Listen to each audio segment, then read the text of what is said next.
Hello everyone, I am your teacher for this question. Let me explain this question to you now. तो प्यारे बच्चों, हम अब तक हमने पढ़ लिया है कि एनर्जी क्या होती है और एनर्जी के कितने टाइप्स होते हैं।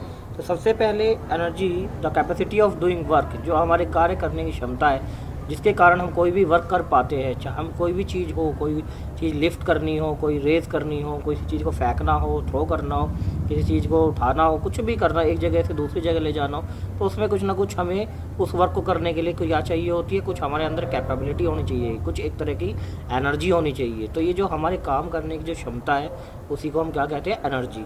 तो सबसे पहले एनर्जी के टू टाइप्स होते हैं, one is kinetic energy and second is potential energy.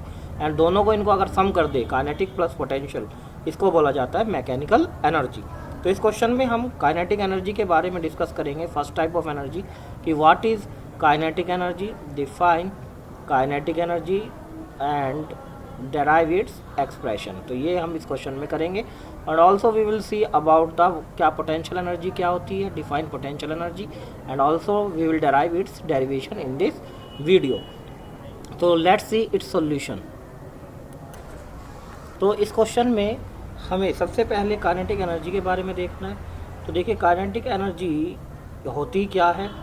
जब भी कोई ऑब्जेक्ट मोशन में होता है, when ever an object is in motion, तो उसके अंदर जो एनर्जी स्टोर्ड होती है, जिसके कारण वो गति करता है, तो that type of energy stored in the body is called kinetic energy.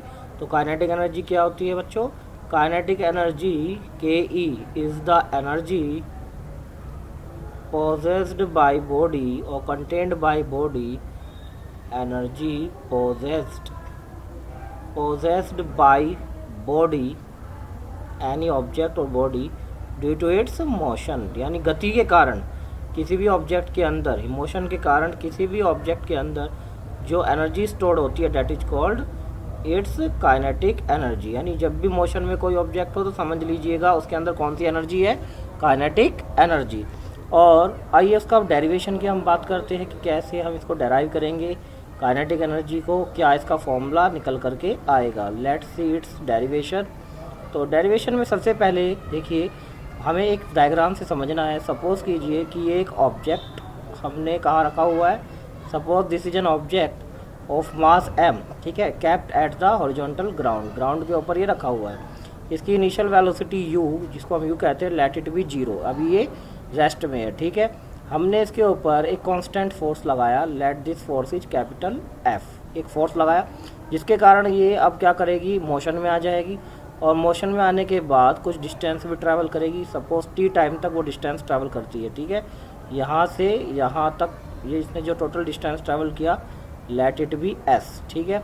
तो ये ऑब्जेक्ट जब इसके ऊपर फोर्स लगा, जो इनिशियली रेस्ट में था, यू इनिशियल वेलोसिटी 0 थी, तो फोर्स लगने के बाद कुछ समय तक उसके ऊपर फोर्स लगा फॉर टाइम t, ठीक है, फॉर टाइम t के लिए कुछ भी टाइम हो सकता है, एक कांस्टेंट फोर्स उसके ऊपर लगा, जिसके कारण उसकी जो फाइनल वेलोसिटी कितनी है यहाँ पर इस पोजीशन पे v is it's final velocity, ठीक है। तो इस पोजीशन से इस पोजीशन तक आने में उसने जो डिस्टेंस ट्रैवल किया वो कितना किया, कैपिटल S, ठीक। नाउ अब हम यहाँ पे क्या करेंगे, लेट्स सी कि कितना वर्क डन यहाँ पे हुआ है। तो work done by the force, work done by force on the object, ठीक है, ऑन बॉडी, कितना इस फोर्स ने वर्क किया है। तो वर्क डन का फॉर्मूला क्या होता है, W is equals to force into displacement, क्योंकि फोर्स और कॉस थीटा भी आता है, लेकिन थीटा यहाँ पे 0 है, क्योंकि जिस डायरेक्शन में फोर्स लगा है उसी डायरेक्शन डिस्प्लेसमेंट है। तो कॉस 0 हमारा क्या होता है, 1, तो कॉस 0 1 है, इसलिए हम यहाँ कॉस थीटा वाला टर्म नहीं लिख रहे हैं, ठीक है, वो 1 हो गया। तो वर्क का फॉर्मूला बना फोर्स इंटू डिस्प्लेसमेंट, ठीक है। तो S डिस्प्लेसमेंट है, फोर्स कितना लग रहा है, F। तो this is our first equation. Now second equation देखिए कि हम जानते हैं according to Newton second law. तो न्यूटन्स के सेकंड लॉ में आपको याद होगा, सेकंड चैप्टर में हमने एक इक्वेशन डराइव करी थी। According to Newton second law, याद होगा आपने, हमने डराइव करी थी, वी हैव, किसी भी बॉडी के ऊपर जो फोर्स लगता है F, वो किसके इक्वल होता है, mass of the body into उस फोर्स के कारण जो एक्सेलरेशन उसमें डेवलप हुआ, into acceleration of the body, ठीक है। तो ये हमारा हुआ मास इनटू एक्सेलरेशन। तो this is our second equation, ठीक है, ये हमारी सेकंड इक्वेशन बन गई। तो अब हम क्या करेंगे, ये जो सेकंड इक्वेशन में फोर्स की वैल्यू आई उसको हम किस में पुट करेंगे, इनटू फर्स्ट इक्वेशन, ठीक है। तो आपको देखिए वर्क डन किसके इक्वल आएगा, so work done by the force will be equals to, work done will be equals to how much, W is equals to, force की जगह हम क्या रखेंगे, M into a second equation से, ठीक है। ये हो गया M into a into s, s it is रहेगा ये, ठीक है, इसमें कोई चेंज नहीं होगा, इंटू एस, ठीक है। अब हम क्या करेंगे, यूजिंग ये सपोज कीजिए ये आपकी जो इक्वेशन बनी, let it be third equation, ठीक है, थर्ड इक्वेशन बनी। अब हम क्या करेंगे, using equation of motion, third equation of motion, आपने फर्स्ट चैप्टर में इक्वेशन ऑफ मोशन पढ़ी थी, तो हम यहाँ पर third equation of motion use करेंगे। थर्ड इक्वेशन ऑफ मोशन, उससे हमें एक चीज़ निकालनी है, एस की वैल्यू निकालेंगे, जो क्या होती है, v square minus u square equals to 2a s, ये हमारी थर्ड इक्वेशन ऑफ मोशन है।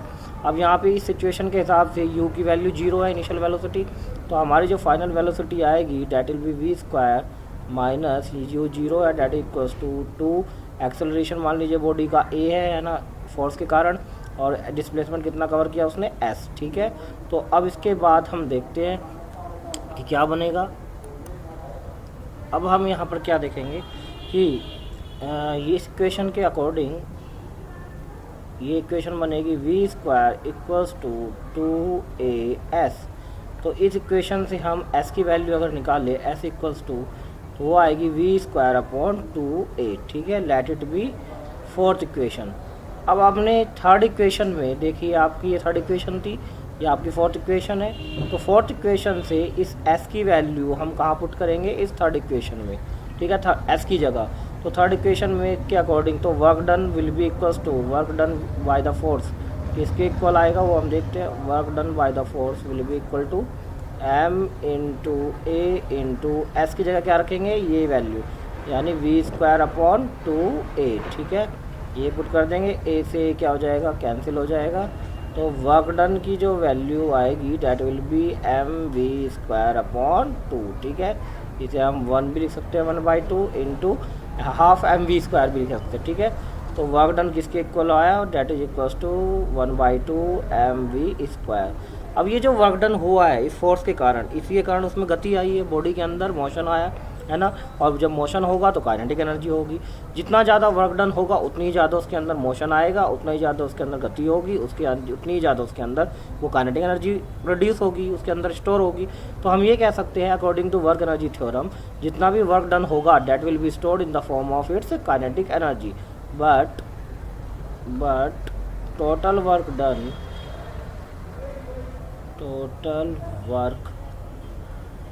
Done is stored in the form of its kinetic energy, in form of kinetic energy of the body, ठीक है। इसलिए हम work done को किससे replace कर देंगे, kinetic energy of the body. So kinetic energy of the body will be equals to half 1/2 mv square. तो इस तरीके से हमारा क्या हुआ, ये काइनेटिक एनर्जी का डेरिवेशन यहाँ पूरा होता है। I hope you understood this derivation and explanation. Now we will see what is potential energy. अब हमारा जो सेकंड टॉपिक है उसको बारे में हम डिस्कस कर लेते हैं कि ये क्या होता है पोटेंशियल एनर्जी के बारे में। So what is potential energy? Potential energy is the energy possessed by the body due to its configuration or height above the surface of earth.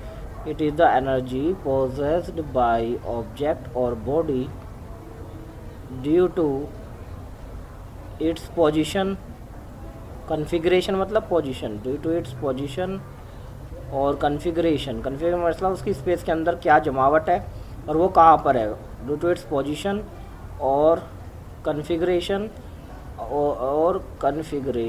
Above the surface of earth. तो जब भी कोई object को हम उठाते हैं ऊपर ले जाते हैं above the surface of earth, तो उसकी उस पोजीशन पे क्या उसकी पोजीशन है above the surface of earth, क्या उसकी कन्फिग्रेशन है।